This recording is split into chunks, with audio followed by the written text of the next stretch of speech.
Etimológicamente, ergonomía proviene de los dos vocablos griegos, ergón y nomos, en el cual ergón significa trabajo o actividad y nomos significa principios y leyes. Entre muchas definiciones que se le da a lo que es la palabra ergonomía, se puede decir que la ergonomía es el estudio de la mutua adaptación entre el hombre y los objetos que utiliza en su medio ambiente de trabajo.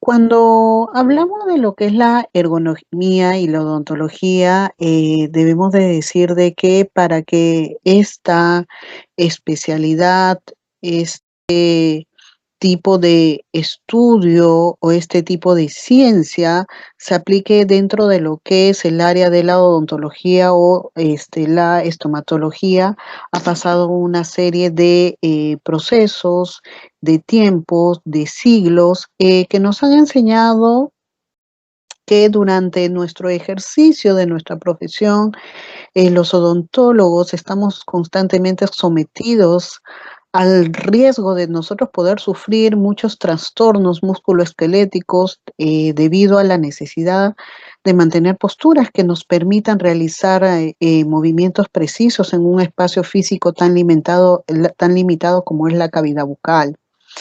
Hay muchos estudios que nos dicen que los trastornos musculoesqueléticos que sufren los profesionales de estomatología incluyen todas aquellas alteraciones que recaen sobre la columna vertebral principalmente, también aquellos que afectan los miembros superiores o inferiores, afectando estructuras pues musculares, esqueléticas, y pues se consideran como una patología típica ya de lo que es la profesión de la estomatología. Podemos decir que durante los procedimientos realizados en la preclínica y en la clínica odontológica, perdón, es importante que tanto el estudiante, porque ustedes aplican lo que es la parte clínica en sus últimos años de estudios, y el odontólogo como profesional empecemos a adoptar posiciones de trabajos adecuadas, las cuales se fundamenten en los principios de lo que es la ciencia de la ergonomía, para así evitar daños futuros a nivel de nuestra salud. De esta manera podríamos decir que la ergonomía en odontología o que mediante la ergonomía lo que se pretende es mejorar la interacción del clínico como ser humano con su equipo o maquinaria de trabajo que se ha visto que ha evolucionado bastante en los últimos tiempos para pues así promover su salud y su seguridad, evitando las lesiones o daños causados por posturas inadecuadas durante sus desempeños. Si hablamos en términos ergonómicos aplicados a la odontología, es necesario entonces considerar la anatomía del cuerpo y el diseño del mobiliario y el ambiente de trabajo, así como también la posición del cuerpo durante el procedimiento clínico, ya que sea considerada que la atención que se preste al tema de la postura es clave en lo que es la prevención de trastornos musculoesqueléticos que tanto nos afectan a los profesionales de nuestra área. Entonces, teniendo en cuenta pues la importancia de la ergonomía, tanto como ciencia, y la importancia de la ergonomía dentro de lo que es el área de la estomatología, podemos resaltar tres aspectos de la ergonomía. El primer aspecto, que el principal sujeto de estudio dentro de esta ciencia es el hombre en interacción con su medio natural como el artificial. Tener en cuenta que esta área de la ergonomía, su estatuto, ya se encuentra dentro o incluida como una ciencia normativa, ¿no? En muchos aspectos, en pro de la salud. Y por último, que su vertiente de protección de la salud, ya sea física, psíquica y social de las personas, hace pues que justamente la ergonomía pues sea considerado como una ciencia que forma parte de la salud. El objetivo, bueno, es de lo que es la ergonomía, es buscar la adaptación entre lo que es el hombre y su trabajo sin descuidar la productividad, adaptando los métodos, ritmos, secuencias e interrelación de tareas, cuidando su salud y al medio ambiente, ¿no? Entonces, hay que tener mucho en cuenta por qué esta ciencia, que es la ergonomía, es tan importante para nosotros. Podemos concluir en esto que aplicar y considerar a la ergonomía en la planificación y la reestructuración de la arquitectura e instalaciones de los consultorios y clínicas ayuda enormemente a simplificar las tareas, aumentar la buena comunicación, evitar los movimientos innecesarios, reducir la fatiga física, mental, disminuir el estrés, minimizar el riesgo de enfermedades profesionales, mejorar la calidad y rendimiento del trabajo y hacerlo con mayor confort y placer. Los mayores problemas a enfrentar por los dentistas en su práctica cotidiana son dos aspectos importantes. La primera es la necesidad de minimizar la tensión y la fatiga y lo segundo es la necesidad de mantener o igualar la productividad sin sacrificar la calidad de su trabajo. En esta siguiente imagen, lo que nosotros vamos a poder apreciar es el origen de las malas posturas en odontología y nos vamos a dar cuenta que hasta el aspecto más pequeño justamente nos puede llevar a una patología eh, musculoesquelética del cual sufrimos tanto los profesionales de odontología. Por ejemplo, una de las primeras causas es la pobre iluminación, ¿no? Al tener una pobre iluminación, ustedes saben que nosotros vamos a adoptar las posturas en las cuales tengamos una mejor visión o una mejor entrada de luz en la boca del paciente. Otra de los orígenes es que tengamos un equipo limitado. La edad también del paciente, del operador influye bastante, ¿no? En los ajustes inapropiados del equipo. Recuerden que estos ajustes se deben de dar cotidianamente, tenemos que hacerle un mantenimiento a nuestras unidades dentales, justamente para evitar pues de que las posiciones en las cuales hacemos un primer ajuste de nuestras unidades pues no se vean afectadas justamente porque no hay porque simplemente sus partes no funcionan bien, ¿no? Otra de las causas son las pausas infrecuentes, ¿no? Los tiempos muertos durante la atención dental, el estrés mental. Bueno, esto es algo que no solamente causa las malas posturas, sino que exacerba todos los males y todas las patologías que puede sufrir el odontólogo, ¿no?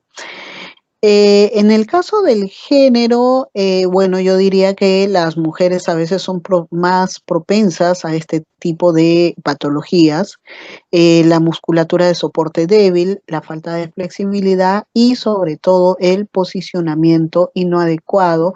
Este vendría a ser la mayor causa o la causa principal del origen de las malas posturas en odontología. Soluciones que se han planteado para contrarrestar de repente estas afecciones que nos puedan suceder dentro de lo que es la práctica o dentro del trabajo del cirujano dentista está la atención a cuatro manos. Esta atención a cuatro manos, bueno, proviene o fue expuesta eh, en Estados Unidos, ¿no? ¿Por qué razón? Esto viene ya desde los años 40, en las cuales esta atención a cuatro manos, su primera finalidad no tuvo como principio el minimizar de repente algunos estragos causados por las malas posturas o minimizar las patologías musculoesqueléticas que podría ir presentando el odontólogo. No realmente, no nació así esta solución planteada a cuatro manos. Realmente esta solución a cuatro manos se dio por minimizar el tiempo de trabajo y mejorar la efectividad y la eficacia y la productividad del trabajo en Estados Unidos, ¿no? La Escuela Dental de la Universidad de Alabama producía concepto entonces de cirugía o práctica dental a cuatro manos, que hasta la fecha, bueno, se ha mantenido y se han adoptado en otras escuelas dentales y es practicado por los dentistas a nivel nacional e internacional. ¿Por qué esta práctica o esta atención a cuatro manos hasta la actualidad sigue vigente? Porque nos trae una serie de beneficios. En primer lugar, hay que tener en cuenta que nos permite el aumento de la eficiencia y de la productividad, y gracias a que nos ayuda a la simplificación de tareas. Justamente por este primer beneficio es que justamente esta Universidad de Alabama plantea este tipo de trabajo a cuatro manos dentro de lo que es la odontología. Eh, este trabajo a cuatro manos lo que nos da es un aumento en la eficacia del dentista en la atención dental a través del uso intensivo del asistente dental. Y bueno, pues este concepto de atención dental a cuatro manos descrito por Robinson determinó que la producción puede aumentarse por lo menos un 100% y simultáneamente disminuir la fatiga y la tensión en un 50-70%. Fueron unos estudios en relación pues a la atención a cuatro manos. Otro de los beneficios es que como enfoque nos ayuda a la disminución de los tiempos muertos. Se puede decir que el dentista puede concretar su habilidad y su juicio en las tareas prioritarias que necesita el paciente, pues relegando todas las tareas menores al asistente dental y así evitando tiempos muertos durante la atención dental. Otro de los beneficios es que reduce la rotación del personal dentro del ambiente de trabajo, mejora la salud y la postura, ¿no? Reduce lesiones, reduce el cansancio. Bueno, ya se ha visto, ¿no? Y ya se ha verificado que hay una disminución en las tensiones musculares involucradas con la práctica dental. Disminuye notablemente la fatiga por trabajo debido a que el dentista y el asistente trabajan sentados con posturas equilibradas, que es una parte muy importante de esto dentro de este trabajo a cuatro manos. Y bueno, por último, evita los esfuerzos innecesarios, ya que hay una delegación de actividades, ¿no? Dentro de lo que es la consulta, ¿no? La consulta dental. Entonces, los beneficios son bastantes. Es por eso, pues, que esta atención a cuatro manos sigue vigente hasta la actualidad, a pesar de que fue planteada hace muchos años.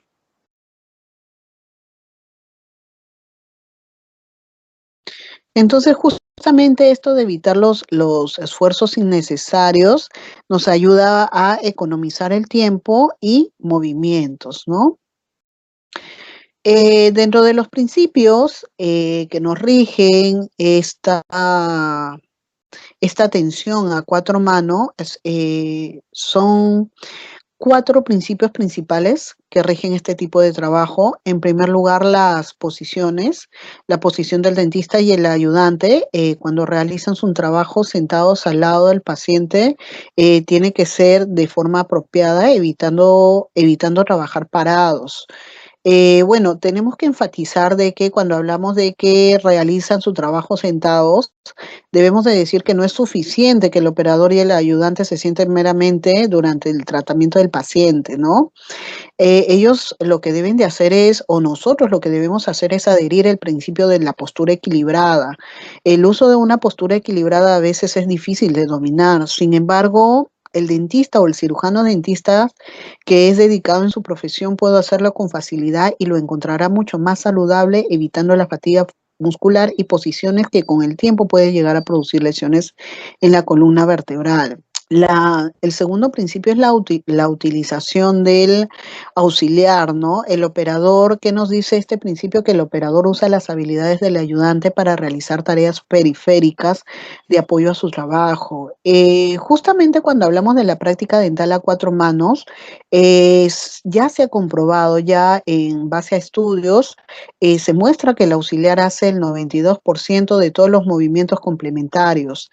Se debe de dejar en claro que la práctica dental a cuatro manos ha evolucionado a una etapa en que el profesional no se preocupa por encontrar los instrumentos adecuados, los materiales dentales y los medicamentos, relegando toda esta función pues a nuestro asistente dental, ¿no? El uso eficaz de un ayudante sentado al lado del operador es debido a un entrenamiento y capacitación del mismo sobre esta forma de trabajo, que es lo que yo ya vengo hablando hace 2 clases atrás, ¿no? El que capacites a tu ayudante, no solamente que ya venga capacitado de escuela, sino de que tú también, tú como persona, ¿no? Que vas a trabajar directamente con ella, la capacites, en las cuales tú le enseñes tu forma de trabajar, en los protocolos para cada uno de tus procedimientos clínicos, ¿no? Los deberes del asistente debemos de decir de que no termina en la preparación del paciente para la práctica. Eh, por ello, como sus funciones son muchos mayores en cuestión a los movimientos que va a realizar, son muchos mayores que el mismo operador. Por ello, siempre se indica que este debe estar sentado unos centímetros más altos que el mismo operador, ¿no? Que es el que está directamente, el que opera o el que trabaja sobre la boca del paciente es el cirujano dentista, por eso va a estar sentado centímetros más abajo, ¿no? Otro principio muy importante es la organización del tratamiento. Tener en cuenta cada aspecto del tratamiento del paciente, está organizado y simplificado y aprovecha al máximo la posición del operador y del asistente. En esta base siempre debemos de decir que para un determinado tratamiento se debe de plantear de antemano dónde ubicar los materiales e instrumentos para que sea accesible al asistente, y el dentista pues debe mantener su atención en la cavidad oral.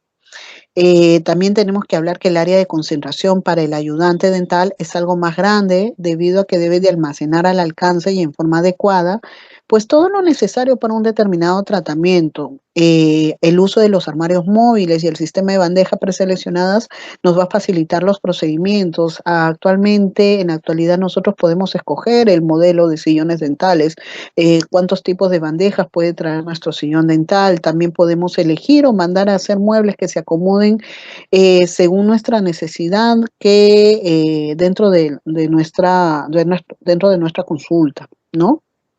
Otro principio muy importante es la unidad dental o equipo dental, ¿no? Que permite al profesional y al asistente operar con los principios de simplificación del trabajo y economía del movimiento. Si me centro propiamente en el sillón dental y no en el taburete, el sillón del paciente lo que debe de permitir es nos debe de permitir todas las posiciones de trabajo, ¿no? Para ello es necesario que nuestra unidad sea de comando, ya sea de comando eléctrico, ya sea de comando neumático. Debemos de tener en cuenta que su revestimiento debe ser de tipo vinilo o de tipo plástico antideslizantes para facilitar lo que es la limpieza y desinfección. Ahora en tiempos de pandemia, en tiempos de COVID, todavía eso es con mayor razón.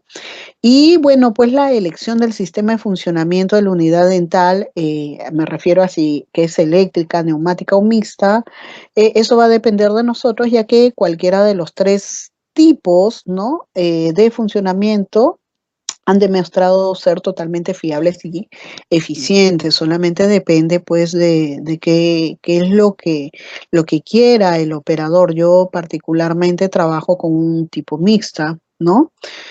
Porque me facilita muchas cosas, pero algunos deciden trabajar con la eléctrica propiamente dicha, y bueno, pues hay otros que todavía siguen trabajando pues con la neumática, ¿no? Entonces recordemos que la neumática ya ha quedado un poco desfasada, pero eso no quiere decir de que no sea fiable a la hora de trabajar, ¿no? Lo que pasa es que las mixtas o las eléctricas ya nos evitan hacer diferentes tipos de esfuerzos que hacíamos antes con las neumáticas, ¿no? Con los pedales, más que todo. En relación a las posiciones, lo vuelvo a repetir, no es suficiente que el operador y el ayudante se sienten durante el tratamiento. Es importante que deben de adherir el principio de postura equilibrada y, bueno, el ayudante o el ayudante del operador se debe de sentar igualmente con una postura equilibrada.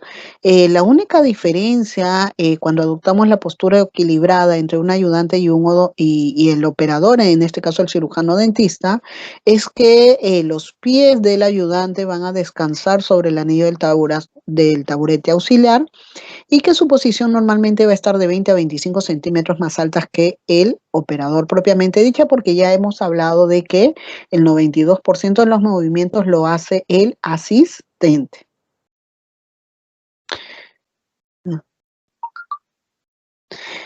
Cuando hablamos de un trabajo y justamente lo que estamos viendo acá en estas imágenes, ¿no? Es que las piernas, tanto del odontólogo como del auxiliar, deben estar totalmente en paralelos, ¿no? La posición de las piernas entrecruzadas, cuando se trabaja entre las 9 y las 11, bueno, solamente hay que tenerlo como cierta alternativa, ¿no? Cuando el paciente, cuando el operador se encuentra a las 12 y bueno, el ayudante se encuentra entre las 12 y las 2 o las 3 de la tarde, entre las 2 y las 3, bueno, debe de tener una posición paralela, ¿no? Si se encuentra entre las 11 y las 9, pues allí ya vamos a optar posiciones de entrecruzamiento de piernas. En relación a lo que es la ubicación del paciente, podemos decir que se posicionan los pacientes con su cabeza en el área más alta del sillón no dental y en una posición supina, que es lo que estamos viendo acá. Esta posición se define también entre lo que es el codo y el hombro del operador, ¿no? Entonces es justamente lo que vemos nosotros en las imágenes. Debemos de tener en cuenta que también de acuerdo a la zona que de la boca que va a ser tratada durante el tratamiento, es que nosotros vamos a ir adoptando ciertas posiciones. Por ejemplo, tener en cuenta que nuestra posición debe ser en 8, en relación a las horas del reloj, ¿no? Cuando estamos pues haciendo tratamientos a nivel del cuadrante 2 y a nivel del cuadrante 4, ¿no? En el caso de adoptamos la posición en 11 cuando estamos haciendo pues tratamientos en el cuadrante 1 y en el cuadrante 3, ¿no? Adoptamos la posición entre las 12 y la 1 cuando estamos atendiendo la zona anterior superior y la zona anterior inferior. También otras posiciones que hay que tener en cuenta es que cuando el operador está tratando un diente ubicado en el arco mandibular, ubica al paciente en una posición diferente para tener justamente una posición directa. Justamente la manera más fácil de cambiar es que se baje totalmente el respaldo hasta que este respaldo esté totalmente paralelo al suelo y eleve el asiento del sillón del paciente hasta que la boca del paciente esté en una posición que nos permita al operador trabajar con sus antebrazos paralelo al suelo, como lo estamos viendo en las imágenes. Esto es justamente lo que estamos aquí viendo, es una postura equilibrada en las cuales la espalda se encuentra totalmente recta y perpendicular al plano horizontal formado por las piernas, ¿no? En las cuales debe de quedar claro que este ángulo formado entre la espalda y los muslos tiene que ser de 90 grados y que también tengamos que tener en cuenta que en una posición adecuada debemos de tener los hombros paralelos al plano horizontal. Acá vamos a ver entonces unas imágenes de lo que es una postura equilibrada correcta, en las cuales vemos los hombros totalmente paralelos al piso, ¿no? Vemos una posición de una espalda recta que forma un ángulo con los muslos de 90 grados, los pies totalmente firmes, apegados al piso, ¿no? Y los hombros totalmente flexibles, ¿no? Los antebrazos. Acá en las otras imágenes vemos justamente una posición incorrecta, en las cuales una de las causas en este caso es por la luz, por la posición de la luz, y otro es porque acá pues no estamos adoptando una adecuada posición. La economía del movimiento y simplificación del trabajo crean una gran cantidad de beneficios inmediatos con la aplicación del concepto de práctica dental a 4 manos. La economía del movimiento involucra la comprensión de cuáles movimientos son necesarios en la práctica dental. Los movimientos van a ser clasificados como sigue, en clase 1, clase 2, clase 3, clase 4 y clase 5. Cuando hablamos de un movimiento de clase 1, estamos hablando de un un solo movimiento, en las cuales se caracteriza pues los movimientos para traslado de instrumentos, ¿no? Dentro de la zona a operar, cuando estamos haciendo justamente el tratamiento. Un movimiento de clase 2 lo atribuimos cuando ya hay un movimiento de los dedos y la muñeca. Por ejemplo, cuando se hace la aplicación del dique de goma, es un movimiento de clase 2. Un movimiento de clase 3 es cuando ya involucra el movimiento de los dedos, muñeca y codo. Por ejemplo, un ejemplo de un movimiento de clase 3 es el traslado de la jeringa de agua y de aire. Un movimiento de clase 4 involucra los movimientos del brazo entero hasta el hombro. Un ejemplo de esto es cuando se hace el cambio de posición de la luz del operador. Y por último, la clase 5, que es el movimiento del brazo entero y del tronco, por ejemplo, cuando nos lavamos las manos o examinamos las radiografías. Entonces, también hay una clasificación de los movimientos de acuerdo a lo que estamos realizando durante nuestra consulta. Dos puntos que tenemos de tener en cuenta es que cuando el número de músculos involucrados en el movimiento aumenta, el movimiento es menos delicado y preciso, ¿no? Se puede posicionar el equipo dental y los artículos usados en el tratamiento de forma adecuada, justamente para minimizar la longitud y la intensidad de los movimientos durante el tratamiento del paciente. Otro punto muy importante es saber dar o hacer lo que se simplifique el trabajo dental o el trabajo dentro de la consulta. Esta simplificación del trabajo también está basado en cuatro principios principales. El primer principio es la de reubicar, ¿no? En las cuales para aprovechar mejor el tiempo y espacio disponibles es posible reubicar componentes del equipo en el consultorio y reorganizar el sistema de cita de los pacientes o redefinir los pasos en los procedimientos dentales. Esto nos va a ayudar justamente a minimizar el tiempo de trabajo, ¿no? Y hacerlo de manera más eficaz y eficiente, ¿no? En cuestión al segundo principio es cuando nos hablan de la eliminación. Por ejemplo, el 100% del ahorro de tiempo puede lograrse si se elimina un artículo innecesario en un procedimiento de equipo, movimientos o el paso procesal meramente. Por ejemplo, cuando hablamos de un ejemplo, cuando hablamos de la eliminación,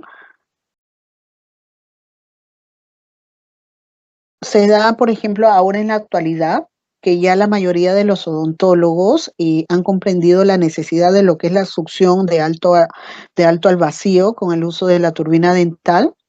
Sin embargo, podemos decir pues que todavía en la actualidad se observan que las saliveras, se presentan todavía las saliveras en los equipos modernos, ¿no? ¿Qué nos dicen los estudios, no? Que se ha demostrado que la utilización de la salivera dicta un 14 a 17% factor de tiempo perdido y crea ineficacias en el control de la infección con sus riesgos para paciente y operador. En el caso de que los pacientes deban expectorar, un embudo unido al aspirador puede utilizarse. O sea, por eso le digo, cuando hablamos de las cosas de eliminar, obviamente no estamos hablando de una eliminación estricta de todas las partes, pero sí de repente de disminuir la utilización de algunos de los elementos de nuestras unidades dentales, como disminuir pues el que el paciente se esté levantando para escupir en la salivera. Para eso existen los suctores. La combinación es otra parte muy importante. Se puede ahorrar un 50% de trabajo si las funciones ejecutadas por dos instrumentos o los componentes del equipo pueden ser combinados en un solo instrumento o componente, o dos pasos en un procedimiento se puede dar ejecutado en uno solo. Por ejemplo, considerar la cantidad de espacio y confusión ahorrada por el uso de instrumentos con doble extremo. También uno debe de considerar el uso del mismo instrumento para propósitos diferentes. Entonces, la combinación de trabajo con un mismo instrumento pues nos puede ayudar al ahorro de trabajo. Por último, tenemos el principio de la simplificación, ¿no? Cuando se realizan operatorias múltiples en una clínica dental, el equipamiento y suministro dental debe estar acorde a los tratamientos que se realizan en la jornada, ¿no? Entonces, debemos de tener en cuenta que la preocupación es meramente de identificar la ubicación de un artículo durante el tratamiento. Entonces, estos cuatro principios pues, nos van a ayudar a la simplificación del trabajo dental. Teniendo en claro esto, vamos a hablar de algunos conceptos ergonómicos básicos en odontología. En primer lugar, tener en claro que existen distintos criterios para disponer los elementos de trabajo. Esto va a ser de acuerdo ya a las necesidades de cada uno de los cirujanos dentistas dentro de su consulta o dentro de sus clínicas. Estas alternativas de ubicación de elementos fueron sintetizadas en las normas DIN y de la International Organization for Standardization, que es la ISO 4073, ¿no? ¿Qué es la norma DIN? La norma DIN nos determina 4 posiciones para elementos de trabajo del odontólogo y 4 para el asistente dental, como lo vemos en la siguiente figura, que ya ha quedado de alguna manera establecida, ¿no? En las posiciones de trabajo que debemos de adoptar. Entonces acá vemos la posición del trabajo, aquí vemos el operador, vemos el paciente propiamente dicho, y acá me he equivocado, acá disculpen, debe de ir lo que es el asistente, en las cuales, para dejarles claro, ¿no? El operador y el ayudante, lo primero que deben hacer es concentrarse en posiciones en los círculos de trabajo, ¿no? Normalmente el círculo del trabajo del dentista debe de permitir un fácil acceso a la boca del paciente, que es este círculo menor que vemos dentro del círculo mayor que hemos planteado, ¿no? Normalmente el círculo del trabajo del ayudante debe de incluir todos los elementos, instrumentos y suministros necesitados para el tratamiento. También debe de permitir un acceso a la zona de transferencias para traer los artículos necesarios.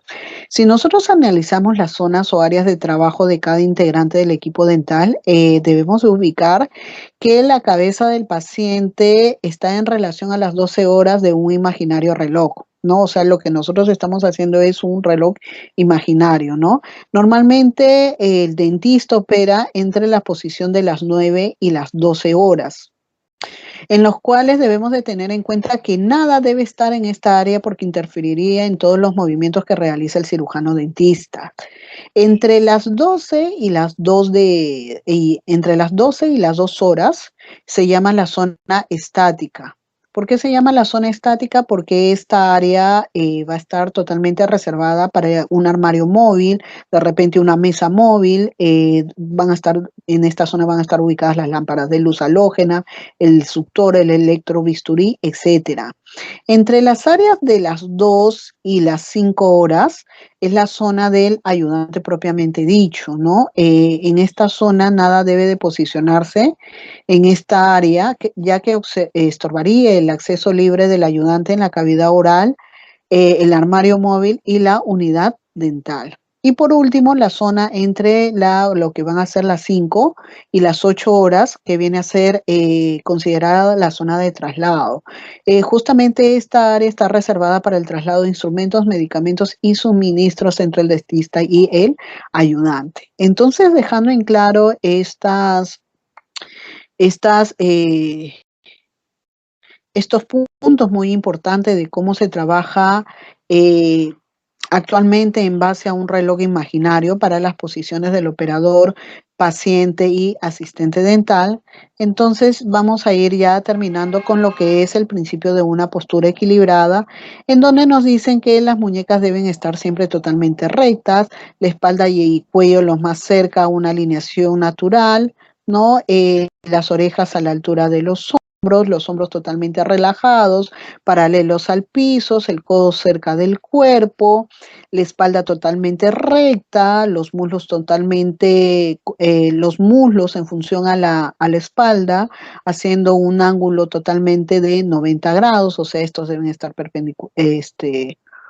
perpendicular entre ellos, y los pies siempre deben estar pegados al piso. En el caso del asistente dental, solamente va a diferir en dos cosas. Primero, que los pies van a estar apoyados en el taburete, y lo segundo es la altura, ¿no? La altura va a ser de 20 a 25 centímetros por arriba de lo que es el operador. Por último, algo importante que debemos de tener en cuenta son la elección de los planos de nuestra clínica o consultorio odontológico, ya que estos planos justamente nos van a facilitar y economizar el tiempo durante el trabajo, donde ubicamos los armarios, donde ubicamos los sillones dentro de nuestra consulta dental. En este caso, pues estamos nosotros viendo una distribución de un plano de una clínica odontológica en las cuales pues se ha dejado o se ha determinado bien la zona de los consultorios dentales, ¿no? La zona para lo que es la recepción de los pacientes, las salas de espera que tenemos acá, ¿no? Podemos ver en este plano una sala de espera para niños, una sala de espera para adultos, ¿no? Acá vemos también un área de despacho médico. En lo que es las 11 y las 10 vemos la zona de lo que son los baños higiénicos, ¿no? Tanto para caballeros como para las féminas, ¿no? Vemos un área para aseos para minusválidos, vemos el área de oficinas, vemos un área para talleres o laboratorios, en este caso de manera urgente. Vemos también que dentro de esta clínica está incluida una zona de relajación para el personal clínico. Entonces, vemos que esta distribución de las clínicas o consultorios va a ser de acuerdo a lo que nosotros nos planteemos dentro de nuestra empresa, ¿no? Acá vemos en esta otra imagen, pues, otro tipo de distribución eh, de, eh, de planos de consultorio, ¿no? Estos ya son consultorios más simples, únicos en las cuales miren siempre tener en cuenta los puntos de agua, ¿no? Y donde queremos que estén colocados nuestro mobiliario justamente para que faciliten nuestra atención.